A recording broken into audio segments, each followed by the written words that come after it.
Let's get out to NBC News foreign correspondent Kelly Cobiella, who's in Edinburgh, Scotland. Kelly, it's good to see you. So those bells we know are ringing or will be ringing across the UK to mark the death of Queen Elizabeth. So talk to us about the mood right now of the country at this moment as people are mourning her passing. I would say the mood in Clay and Savannah is somber, a state of disbelief. Many are heartbroken and also stunned because just to think about what we've seen this week. It was only Tuesday when we saw that picture of the Queen, albeit 96 years old. We know she's been having difficulty with mobility. But seen in this picture with the new Prime Minister at Balmoral Castle, smiling, looking energetic, looking like nothing was wrong. And then the following day, that virtual meeting was canceled. The palace announced saying that the Queen's doctors had advised the Queen to rest that afternoon instead of carrying out that virtual meeting. And yesterday, the troubling announcement from Buckingham Palace, first at midday, that the doctors were concerned about the Queen's health, and then just 6 hours later, the announcement that she had died in the afternoon at Balmoral. It all seemed to happen so incredibly quickly, and I think that's why people here are a little bit in a state of disbelief that it's already come to pass that this woman who they've admired, that they've looked upon as a role model, as a mother figure, as a grandmother figure for so long, 7 decades, is actually gone, and that King Charles is now in place and having to lead the country and his own family through a very difficult and sad period. Absolutely. I know even former Prime Minister Boris Johnson, I think his statement said something along the lines of, I think we all just thought she'd go on and on, which I think is how a lot of us are feeling, especially given that photo we just had that you mentioned of her just days ago. Also right now, again, these are live photos of Aberdeen Airport, where shortly we will see King Charles, again, now King Charles, heading back to London. Kelly, let's talk about him. I mean, he becomes the oldest monarch at 73 to take the throne, automatically becoming king, actually, the moment his mother passed away. We're expecting him to address the nation later today after meeting with the new Prime Minister, Liz Truss. I'm wondering there, how people are feeling about hearing from their now king and what we're expecting. We did get this short statement from him. Tell us what we think and what he said so far.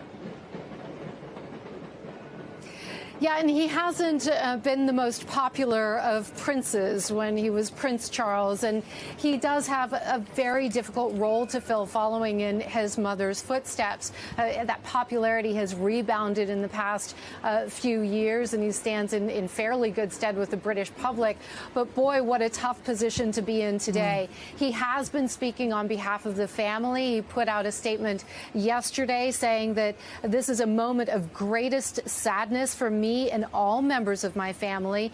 He went on to say that during this period of mourning and change, my family and I will be comforted and sustained by our knowledge of the respect and deep affection in which the Queen was so widely held. So very true, not just in this country, but really around the world. Other members of the royal family have yet to speak. I think that is being left to the king. He is expected, as you mentioned, to speak later this afternoon in his first national address as the monarch. And Kelly, there are a lot of events we're anticipating, right? You mentioned that speech, but also we know the Queen will have a full state funeral. Can you give us a sense of what exactly that could look like and also how soon it could happen? Right, so we don't have any timelines as yet. Of course, there's been a plan in place called London Bridge for years, if not decades. It's one of the first things that happens when a monarch becomes the monarch. But once it comes to the actual time, of course, the considerations of the day have to be taken into account. And the palace has said that the details of the timing of her funeral will be announced in due course and in line with the wishes of the king and the Queen Elizabeth's family. We do know that she'll lie in state. She will lie in state in London so that the public is offered a chance to pay their respects, as well as leaders from around the world, right? We've talked about how widely traveled she was, how many U.S. presidents she's met, how many heads of state she has met in her 70 years on the throne. So it will be an incredibly difficult and complex funeral to organize, not to mention all the security concerns with having so many heads of state in this country at the same time. We do know that there will be a funeral. We expect, anyway, that there will be a funeral service at Westminster Abbey, and she will then be laid to rest alongside her husband, her late husband, Prince Philip, at St. George's Chapel in Windsor Castle, along with, by the way, her father, the King, and mother, and sister Margaret. Important insights there. Kelly Cobiella, thank you.